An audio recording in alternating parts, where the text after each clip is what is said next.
Hello friends, இன்றைக்கி நம்ம சேனலில் என்ன பார்க்க போகிறோன்னா மிக மிக முக்கியமான ஒரு ஜோதிட தாள்களையும் ஒரு அதிரடியான ஆன்மீக தாள்களையும் பார்க்க போகிறோம். ஸோ பார்க்குறதுக்கு முன்னாடி எதை பற்றி இதை பார்க்க போகிறோம் அப்படிங்கிறத இன்ட்ரோவில் ஷேர் பண்ணுறேன், வாங்க பார்ப்பீங்க. தற்போது 2025 ஆண்டில் ஆங்கில மாதத்தில் கடைசி மாதமான 12வது மாதம் டிசம்பர் மாதமானது நடந்துட்டுருக்கு. அதே போல் தமிழ் மாதத்தில் மார்கழி மாதமானது நடந்துட்டுருக்கு. ஸோ இந்த மாதத்தில் ஒன் ஆஃப் த ஒரு எச்சரிக்கையான நாள் தற்போது வருது. அதுதான் டிசம்பர் 19ஆம் தேதி. அன்னைக்கு மார்கழியுடைய 4ஆம் நாள், கிழமை வெள்ளிக்கிழமை.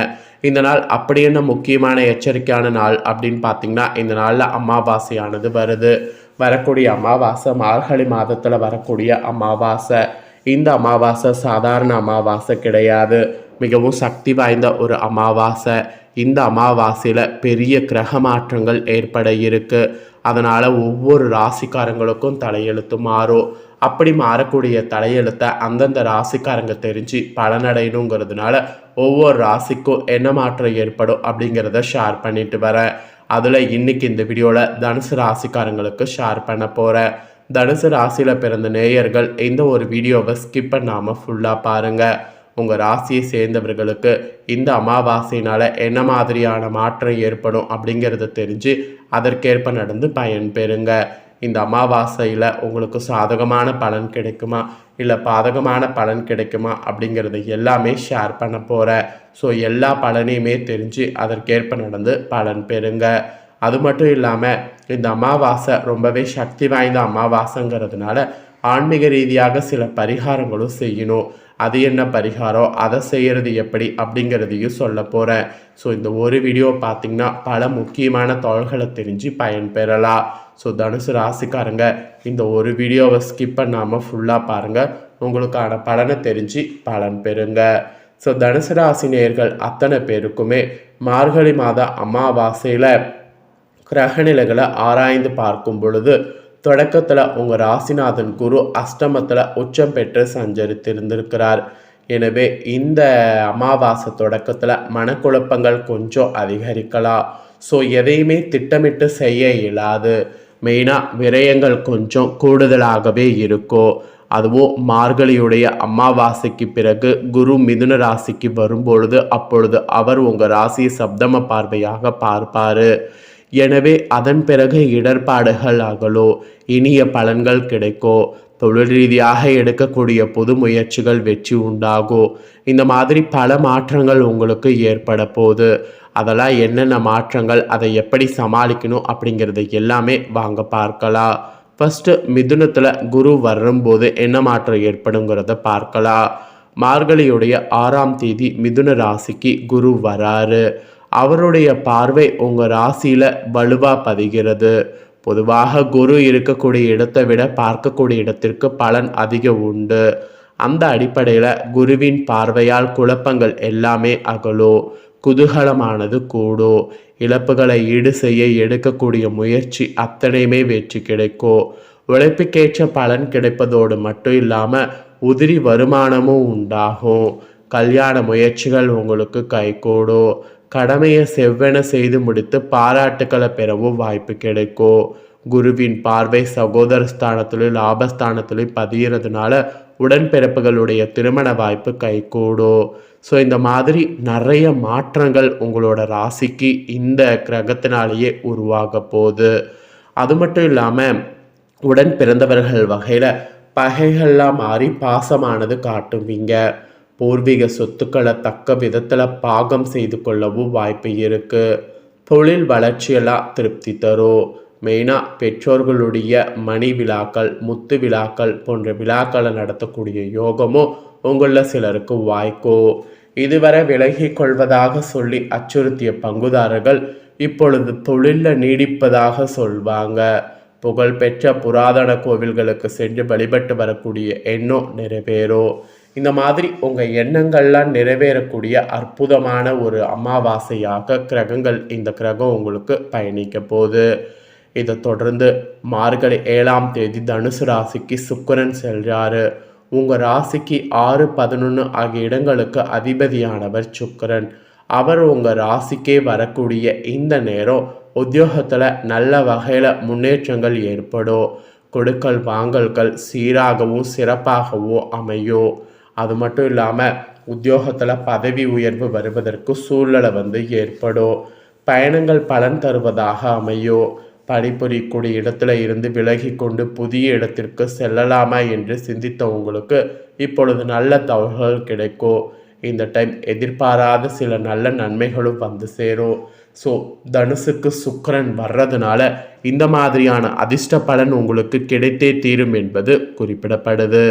அதுக்கப்புறம் ஃபைனலாக அமாவாசைக்கு பிறகு மகர ராசிக்கு செவ்வாய் அங்கு உச்சமும் பெறாரு. உங்கள் ராசிக்கு 5, 12 ஆகிய இடங்களுக்கு அதிபதியானவர் செவ்வாய். விரையதிபதி உச்சம் பெறக்கூடிய இந்த நேரத்தில் விரயங்கள் கொஞ்சம் அதிகரிக்கும். வீடு மாற்றம் இடமாற்றம் வரலாம். புதிய சொத்துக்கள் வாங்க நினைக்கக்கூடிய உங்களுக்கு வில்லங்கம் பார்த்து வாங்குவது நல்லது. சகோதர அனுசரிப்பு சற்று குறையும். உடன்பிறப்புகள் ஒத்துழைப்பு திருப்தி தராது. சேமிப்பு கரையும். ஸோ அதுக்கான நேரம் என்பது இந்த நேரம். ஸோ அதனால் இந்த கிரகத்தினால கொஞ்சம் கவனமாக இருக்க வேண்டியது அவசியம். ஆக மொத்தம் கிரகங்களால் உங்களுக்கு அமாவாசைக்கு பிறகு என்ன நடக்கும் அப்படின்னு பார்த்தீங்கன்னா, பொது வாழ்வில் உள்ளவர்களுக்கு எடுக்கக்கூடிய முயற்சியில் வெற்றி கிடைக்கும். வியாபாரம் மற்றும் தொழில் செய்பவர்களுக்கு வேண்டிய உதவிகள் கிடைக்கும். உத்தியோகத்தில் இருக்கிறவங்களுக்கு உயர் பதவிகள் கிடைக்கும். கலைஞர்களுக்கு கௌரவம் அந்தஸ்து உயரும். மாணவ மாணவிகளுக்கு கல்வியானது மேன்மை உண்டாக்கும். பெண்களுக்கு வரவை காட்டிலும் செலவு கூடும். வரன்கள்லாம் வாசல் தேடி வரும். அந்த மாதிரி பல அதிசயங்கள் உங்கள் லைஃப்பில் நடக்க போகுது. ஸோ இந்த அதிசயங்களுக்கேற்ப மாற்றங்களுக்கேற்ப இனி வரக்கூடிய நாட்கள் நீங்கள் நடந்து பயன்பெறணும். இதுதான் உங்கள் ராசிக்கான அமாவாசை பலன். ஸோ இப்போ அமாவாசை பலனை தெரிஞ்சுக்கிட்டீங்க.